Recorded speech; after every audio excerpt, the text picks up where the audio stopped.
which weren't the 09 projections but the 02 projections. And at that time, the Environment Agency and government were encouraging us to work on those projections because they were the only ones we had.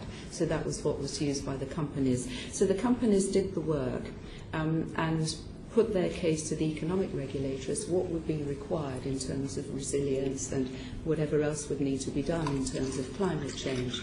But the economic regulator, in its wisdom, decided that because the information was 2002 and not 2009, that in fact they wouldn't allow it. So we're facing at the moment over £1 billion probably worth of investment that we should be seeing in this coming 5-year cycle, having at the moment been crossed out. And we personally, at the industry, we don't think that that is a way properly to deal with climate change and to take it into account. So that has been a great setback for us. I mean, we understand that waiting for the 09 projections would be ideal, but I don't think anyone was feeling that in the few months that they were late, if you like, in coming to us, that suddenly the 09 projections were going to say, phew, it's all right, there's no such thing as climate change and you needn't plan for it. So it was more than a disappointment, because with a long-term industry you can't do that. I mean, for example, some companies were putting in that they would like to see, they're upgrading their sewers now.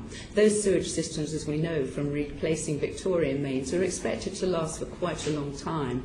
But the ability to plan and to add in planning for climate change to say upgrading a sewage system has been crossed out by Ofwat in some circumstances, and that makes no sense at all for a sewage system that you're actually upgrading at the moment. Does it, presumably, if a required investment of about £1 billion, which you say has been delayed or hasn't happened, yes, presumably you must have some approximate estimate of the size of risk through damage, through lack of that investment, that it implies. Well, that is exactly what individual companies are looking at right now, because their so-called final determinations, which is the, if you like, the final decision of Ofwat, they only received last week. And so many companies, in fact, been working, lots of people through the night, looking at what it is that they're being offered, if you like, as the package by Ofwat. And it's a very complex package. So